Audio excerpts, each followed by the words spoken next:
My mother is dying. It's the kind of sentence that usually makes people look at their shoes or offer you a pity hug that feels like being smothered by a wet blanket. But to Wyvern, my mother's death was just content. He thought I was a grieving girl with a camera, a soft target he could use to build his brand of poetic tragedy. He saw a girl whose world was cracking open and decided to crawl inside the cracks like a parasite. He wanted to witness the super generation transition? Fine. I gave him exactly what he wanted. I caught him in 4K, dismantled his pathetic sensitive guy reputation in a single afternoon, and watched him scramble out of my house without his dignity or his North Face jacket. He thought he was a time traveler, but he didn't see the future where I destroyed him coming at all. I'm Tamsin. I don't deal in myths, and I don't give second chances to vultures. Have you ever had someone try to use your darkest moment for their own gain? Tell me in the comments. I need to know if the world is as full of moths as I think it is. But I'm getting ahead of myself. Let me tell you how it started. Let me tell you how a girl with 300 pounds worth of Panasonic cameras and a broken heart became the one person Wyvern will be terrified of for the rest of his life. Our house always smells like a battle between two different worlds. On one side, there's Mum. She's the one who's fading. She smells like dried lavender, ozone, and those expensive bitter herbal tea infusions she drinks because she says they align her meridians. Mum doesn't talk about doctors or cell counts. She talks about the ravens of memory flying through the universe. She's all poetry and stardust, even now when her skin looks like tissue paper stretched over bone. Then there's Mama. Mama is the one who actually carried me, the one who gave birth to me, and the one who deals in the hard, cold currency of reality. She smells like clinical disinfectant and the leftover lentil dal she's constantly reheating. We don't talk about ravens. We talk about palliative care schedules and whether the morphine drip is adjusted correctly. I'm 16 and I'm stuck somewhere in the middle. I understand Mom's language of the stars, but I have Mama's eyes, the kind that look for the structural integrity of a thing before they admire the beauty of it. That's why I bought the cameras. It started with a single panicked thought at 3 a.m. What if I forget the way her hands move when she's explaining a dream? I spent 300 pounds. Every penny I'd saved from 3 years of birthdays and Saturday jobs on a set of Panasonic smart cams and 2 massive hard drives. I didn't ask permission. I just started mounting them. One on top of the fridge, angled toward the kitchen table where we eat our dal. One in the hallway. One disguised as a digital clock on my nightstand. Tamsin, why has my downstairs turned into a land of stars? Mum asked the day I finished the installation. She stood in the kitchen doorway, leaning heavily on the frame, her eyes tracking the tiny, blinking blue status lights. I'm being blinked at from every corner, child. Explain this madness. It's for posterity, I told her, my throat tight. In those old family videos of you as a kid, they're just snippets. I want the whole portrait, Mum. I want to see you just existing. She gave me a hard, long stare, the kind that makes you feel like she's reading your aura or whatever. Then she softened. Maybe I just wanted a bit of drear, she sighed.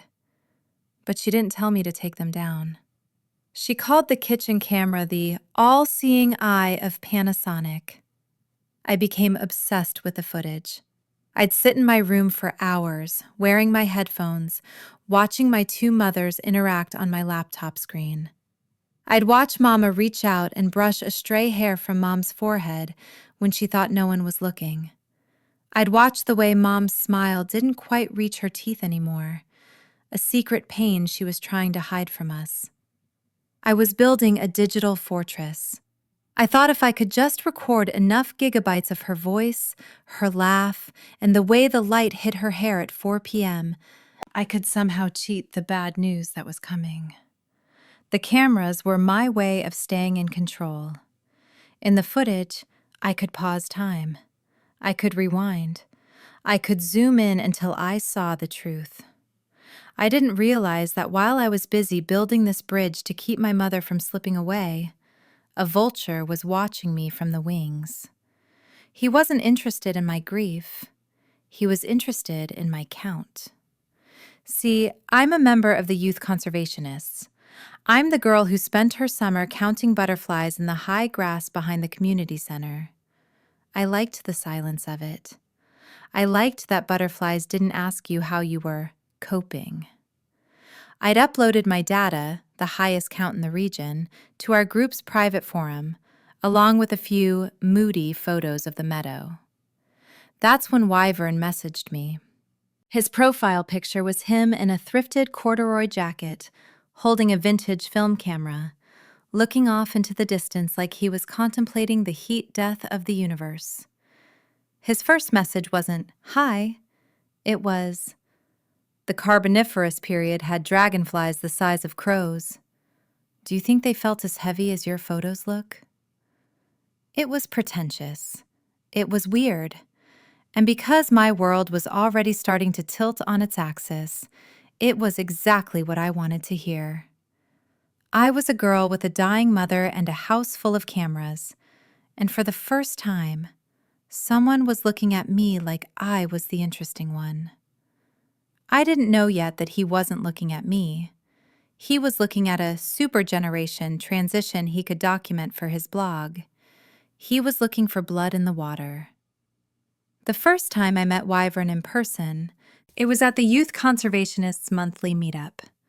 I was clutching my notebook, the one filled with butterfly migration patterns and scribbled time codes from my kitchen cameras, feeling like a raw nerve. Then I saw him. He didn't look like the other nature nerds in their sensible hiking boots and fleece. He looked like a character from a French indie film, leaning against a display of local mosses with a practiced, weary grace. "The girl with the enormous butterfly count," he said, his voice a low, honeyed rasp. He didn't look at my face. He looked at my hands, which were shaking. Or maybe just the girl whose world is about to crack open. I can smell the ozone, Tamsin. A normal person would have been weirded out. But when your house smells like doll and impending death, someone acknowledging the ozone of your trauma feels like a lifeline. I felt that rush, that dizzying, terrifying feeling of being seen. We started texting that night. It wasn't small talk.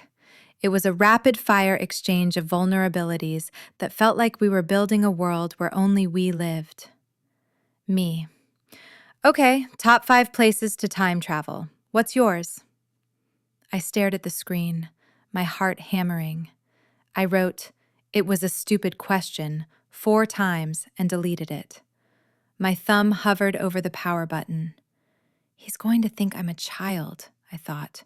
He's going to realize I'm just a sad girl in a sailor suit who can't stop recording her mother. But the typing bubbles appeared, and they stayed. Why? I have questions. Can I come back? Will I change things? Am I a ghost or a real person? I felt a thrill of power. I wasn't just Tamsin, the girl with the dying mom. I was a creator. I went to an AI site, prompted it to draft a temporal travel indemnity contract, and sent him a PDF with formal headers. Me. "These are your terms. I hope you accept them." He sent back his list. It was a masterpiece of sensitive boy branding. Billie Holiday in 1933. The Carboniferous period. And then his number 1. My choice in reality. No times before the day I joined Young Conservationists. My breath caught. It was a line. I know that now. It was a perfectly crafted hook designed to make me feel like I was the center of his universe. Me. Pretentiousness is just a word used by people who want to make you feel bad for what you like. I'd never say that. I'll be right there with you in the Carboniferous period. Suddenly, the door creaked. I jolted, nearly dropping the phone. It was Mum, holding a mug of that bitter lavender tea. "Oh, hey," I blurted, my face hot. "Cheese!" I held the phone up, clicking a photo before she could protest. She returned a warm, tired smile, her eyes slightly glazed from the medication. "It's like living with paparazzi, Tamsin," she chided gently. "I heard you laughing. It's a sound I've missed." "Just a funny meme," I lied, my heart racing. "It's gone now." She looked at me for a second longer than usual, her poetic, raven eyes searching mine. "I'm forgetting my boundaries. Your laughter cast a spell and I followed. I'll leave you to it." As she shuffled away, I looked back at my screen. I had 2 timelines running in my head. One was the gray, clinical countdown of Mom's illness. The other was the neon-bright, butterfly-filled world Wyvern was building for me. I didn't know yet that the 2 lines were about to collide. I didn't know that Wyvern wasn't a time traveler. He was a scavenger, waiting for the precisely right moment of tragedy to hit record. The weeks that followed were a blur of hard drives and heartbeats. I was living in a state of permanent exhaustion, my eyes perpetually rimmed with red, partly from crying into my pillow when Mama wasn't looking, and partly from staring at the blue-tinted footage of my own house until 4 in the morning. I had filled 2 4-terabyte hard drives. I called it the archive. My relationship with Wyvern felt like the only thing keeping me from drowning in the archive. He was my oxygen. We had this ritual where he'd send me geekcasts, short, lo-fi audio clips of him talking about everything from the ethics of de-extinction to the migration of the monarch butterfly. "They're a super generation, Tam." His voice crackled through my phone one rainy Tuesday. I was sitting on the floor of the hallway, watching the gap under Mom's bedroom door. "The monarchs born in late summer, they aren't like the ones that come before. They live 9 months instead of 6 weeks. They have to. They have to make the long journey south. The right moment is fleeting, and they're the only ones strong enough to carry the memory of home to a place they've never seen." I pressed the phone to my ear, tears stinging. I felt like a monarch. I felt like I was being born into a season of death just so I could carry Mom's memory forward. Me. "I feel like the milkweed is getting low. Everything feels heavy today." "I'm coming over. I'll bring the herbal stuff. The meridian tea, right?" "I want to be there for you, Tam. I want to see how you're holding up." He started dropping by more often. At first, it was sweet. He'd bring me honeycomb ice cream from the park, the expensive kind with the actual waxy bits in it, and we'd sit on the back porch. But lately, his attention felt misplaced. He asked a lot of questions about Mum. Not how is she feeling, but does she still talk about the ravens? And can I see the room where she does her infusions? One afternoon, we were in the kitchen. Mum was having a gray day. She was sitting at the table, her head in her hands, the all-seeing eye of Panasonic staring down at her from the top of the fridge. She looked small, defeated. "Did you turn them off?" she asked, her voice a ghost of itself. I blinked. "What?" "The cameras, Tamsin. I can't stand it anymore. I want you to have what you need, but I feel like I'm being hunted in my own kitchen. I want to be a person, not a portrait." My heart plummeted. "I was going to back it up this weekend, Mom. You should have told me. I need this. It's the only way I can keep you. I'm right here, she snapped, a flash of her old fire returning. I am not a file on a hard drive. Turn them off. She reached up and clicked the switch on the back of the kitchen camera. One by one, the blue lights in the house went dark. I felt like the air had been sucked out of the room. I felt exposed. Wyvern was standing by the sink watching the whole thing. He didn't move to comfort me. He didn't put an arm around my shaking shoulders. He was staring at Mom with a look I couldn't quite place. It wasn't pity. It was hunger. The tragic beauty of the final stage, he whispered, so low I almost didn't hear it. Like a butterfly losing its scales. I looked at him, a cold shiver crawling up my spine. What did you say? He blinked, his sensitive boy mask snapping back into place instantly. I said it's hard to watch, Tam. The transition, it's poetic in a devastating way. Do you think I could go talk to her, just for a minute, to offer some spiritual support? No, I said, the word coming out sharper than I intended. She needs to rest. That night, I couldn't sleep. The house was dark, the blue lights gone. I felt blind. I went to my laptop and pulled up the one feed Mom didn't know about, the digital clock on my nightstand. It was still recording, its wide-angled lens capturing the hallway and a slice of the kitchen. I started scrolling back through the footage from 2 days ago, when I'd gone to the store to get more doll ingredients, and Wyvern had stayed behind to keep Mom company. I expected to see him reading to her, or holding her hand. Instead, I saw Wyvern standing in the center of the kitchen. He wasn't looking at Mum with spiritual support.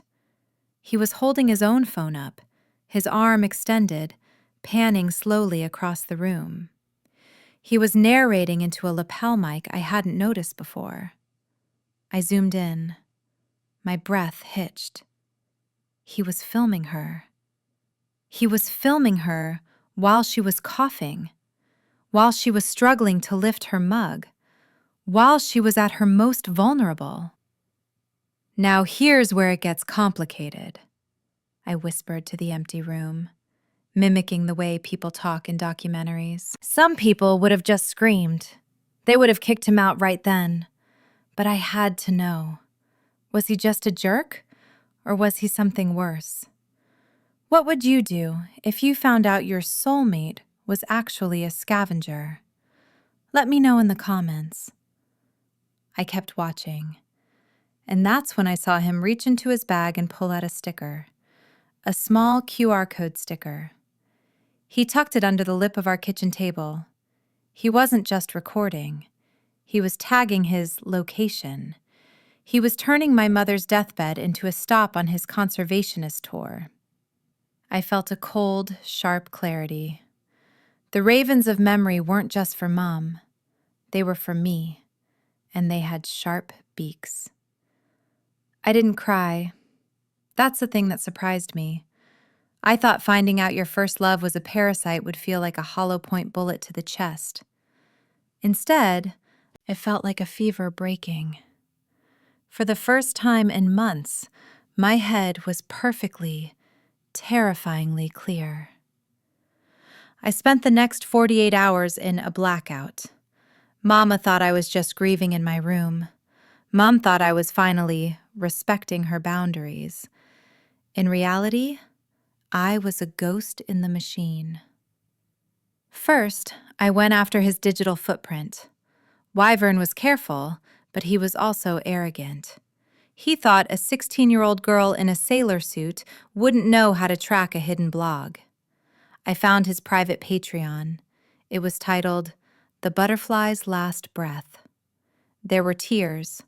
For $10 a month, you got exclusive field notes on urban decay.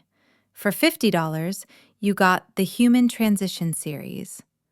And there she was, my mother. There was a video from 3 days ago, the one I'd seen him filming on my clock cam. He'd edited it with a grainy black and white filter and added a cello soundtrack that made my skin crawl.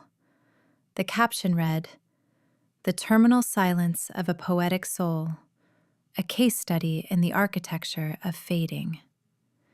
He had 32 patrons, 32 people paying to watch my mother die while she thought she was safe in her own kitchen. Then, I looked into his time travel list. I reached out to a girl from a different Youth Conservationist chapter 3 towns over. Her name was Chloe. I sent her a DM. Random question. Did a guy ever ask you your top 5 places to time travel? Specifically the Carboniferous period? The reply came 3 minutes later. Chloe. Oh God, Wyvern? Yeah. He sent me a contract and everything. Said I was the only person who got his ozone metaphor. Why? Did he do it to you too? I felt a hysterical laugh bubble up in my throat. He had a script. He wasn't a time traveler. He was a salesman with a very specific, very cruel niche. I didn't stop there. I went back to my hard drives. I didn't look for the poetic shots of Mom. I looked for the background noise. I used an AI audio enhancer to scrub the hiss from the footage of the day he dropped off the tea. I heard him. He wasn't just narrating. He was talking to someone on his AirPods. Yeah, the mother is perfect, he'd whispered while Mom was in the pantry. Totally disconnected from reality. The daughter is a mess, completely obsessed with me. I've got her recording everything for me. It's like having a free film crew. This series is going to blow up on the dark ecology forums. I sat back, the blue light of the laptop reflecting in my eyes. He thought I was his film crew. He thought my grief was his production budget. I spent the rest of the night optimizing my files. I didn't just have the footage of him filming Mom. I had the footage of him stealing a 20-pound note from Mama's emergency jar by the fridge. I had the screenshots of his messages to Chloe, sent at the exact same time he was telling me I was his super generation. I prepared 3 folders. Folder 1, The Vulture, for the Youth Conservationists Board. Folder 2, The Thief, for his parents. Folder 3, The Script, for every girl in his contact list. I felt a strange, humming energy in my fingertips. It was the same feeling I got when I saw a rare butterfly land, the need to pin it down, to preserve the truth under glass. Then, my phone buzzed. Why? Thinking of you. Can I come over? I want to be there for the super generation transition. I feel like tonight is a significant night. Tamsin. The air feels historic. I looked at the message. He was checking his production schedule. He thought tonight was the night she'd fade, and he wanted the historic footage for his $50 patrons. Me. Actually, come over. I have something to show you. Something better than a butterfly. All right, if you've made it this far, you know what's coming, I said, recording a quick voice memo for my own archive. Hit that like button if your team She Deserved Her Revenge, because Wyvern is about to find out that the all-seeing eye of Panasonic never sleeps. Wyvern arrived at 7 p.m. He was wearing that same corduroy jacket, but he'd added a scarf, the kind of sensitive artist accessory that screams, "I'm here to mourn with you." He had a single wilted wildflower in his hand. "The air is heavy tonight, Tam," he whispered as he stepped into the hallway. He didn't look at me. He looked past me, toward the kitchen. toward Mom. I felt a shift in the universe. I had to be here. I bet you did, I said. My voice was as flat as a sheet of glass. The light is perfect for the final stage, isn't it? He stiffened for a fraction of a second, his eyes darting to mine. What? Come into the living room, Wyvern. I have the Super Generation footage ready. You said you wanted to see the transition. He followed me, his steps light and predatory. He sat on the rug, folding his legs in that practiced, meditative way. He looked like a boy about to receive a blessing. I sat on the sofa, my laptop open on the coffee table, facing him, like a judge's bench. I've been thinking about your time travel contract, I said, my fingers hovering over the trackpad. About being a ghost or a real person. I realized you're neither. You're a parasite. You don't travel through time. You just wait for other people to suffer so you can feed on the minutes. Wyvern's face didn't crumble. Not yet. He let out a soft, condescending chuckle. Tam, you're stressed. The grief is talking. I know this is hard. Stop! I hit play. The screen didn't show Mom. It showed the high-definition, wide-angle feed from the digital clock camera. There was Wyvern, 2 days ago, narrating into his lapel mic. The terminal silence of a poetic soul. The daughter is a mess. Free film crew. The color drained from his face so fast, it was like watching a ghost manifest in real time. His mouth opened, but no sound came out. This is from your Patreon, right? I asked, my voice terrifyingly calm. I clicked to the next tab. It was his Butterfly's Last Breath page. I scrolled through the tiers. $50 for the Human Transition series. That's about 62 cents a minute for my mother's dignity. Does that cover the cost of your vintage film or just the corduroy? Tam, it's art, he stammered, his sensitive boy rasp turning into a high-pitched whine. People need to see the reality of death. It's conservation. It's documenting It's a violation, I snapped. I leaned forward, the blue light of the laptop making my eyes look like frozen ice. And it's over. I've already sent the director's cut to the Youth Conservationists Board. I included the footage of you stealing the 20 pounds from Mama's jar. I think they'll find your conservation methods very interesting. You what? And I sent a link to your Patreon to your parents, I continued. I'm sure your dad, the one who pays your phone bill, will love knowing his son is a digital vulture. Oh, and Chloe says hi. So do Sarah, Mia, and the 4 other girls you sent the Carboniferous Dragonfly script to this month. I BCC'd them all on a single email. They're currently comparing notes in a group chat. You might want to turn off your notifications. As if on cue, his phone, which was sitting on the rug between us, began to buzz. Then it buzzed again, and again. A frantic, rhythmic hum of a dozen different betrayals coming home to roost. Wyvern looked at the phone like it was a live grenade. He looked at me, and for the first time, he saw me. Not the mess, not the film crew, but the super generation. The one who was strong enough to make the journey. I'll delete it, he whispered, his hands beginning to shake. I'll take it all down. I'll give the money back. Please, Tam, don't do this. My reputation... Your reputation was a myth you built on the back of my mother's illness, I said. I stood up, looking down at him. You wanted to see a transition? Here it is. I'm transitioning you out of my house, out of my life, and out of any community that respects a human soul. I walked to the front door and held it open. The night air was cool and smelled of rain, real rain, not ozone poetry. Get out, I said. My jacket, he started, glancing back at the living room. Consider it a donation to the dark ecology of your future, I said.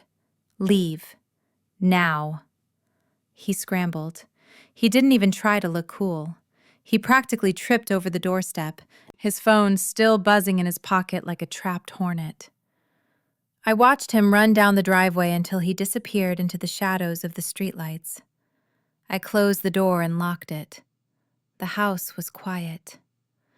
The all-seeing eye of Panasonic was still off, but the air felt lighter. I walked back into the kitchen. Mama was standing there, leaning against the counter. She'd heard everything. "The vulture flew away?" she asked softly. "He wasn't a vulture, Mama," I said, walking over to her. I took the bitter herbal tea mug from the table and poured it down the sink. "He was just a moth."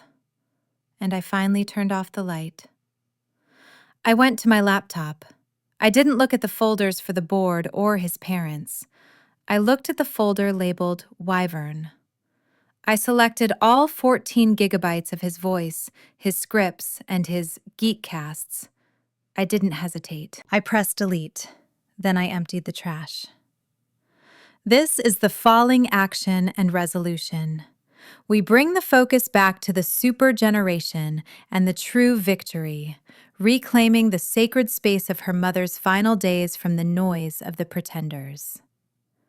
Falling action, the clearing of the frame. The silence that followed was different. It wasn't the heavy, suffocating silence of a secret. It was the quiet of a room after the windows have been thrown open. I sat on the kitchen floor, my back against the all-seeing fridge. The blue lights were still dark, and for the first time in months, I didn't reach for my phone to check the cloud backup. I didn't need to see the footage to know what was happening in my own home. Mama came and sat beside me, her shoulder pressing against mine. She smelled like the doll she'd been stirring, a solid, grounding scent that no AI could ever replicate. "The board emailed back," I whispered, staring at the linoleum. "They've suspended his membership indefinitely. And Chloe, she posted the screenshots of his Patreon on the main Youth Conservationists forum. Everyone knows, Mama. He's gone." "Good," Mama said. She didn't offer a poetic metaphor. She just took my hand, her grip calloused and real. "He was clutter, Tamsin. He was noise in a house that needs to be still." A few minutes later, Mum appeared in the doorway. She looked smaller than she had an hour ago, her nightgown hanging loose on her frame, but her eyes were clear. She looked at the empty space where Wyvern used to sit, then at me. "The butterfly finally made his journey?" she asked, her voice a soft rasp. "He wasn't a butterfly, Mum. He was a moth drawn to a light that didn't belong to him," I said. "I'm sorry I let him in. I thought he was part of the bridge I was building." Mum shuffled over and sat on the kitchen chair, the one she called her throne of ravens. She reached out and touched my cheek. "You don't need a bridge to reach me, Tamsin. You don't need a hard drive to keep me. The ravens don't roost in the tower, remember? They fly. They're already inside you." She told me to close my eyes. She didn't talk about final stages or transitions for a blog. She talked about the stars, about the way a single monarch can fly 3,000 miles without a map because the map is written in its blood. "You are the super generation," she whispered. "You're the one who carries the journey when I can't walk anymore."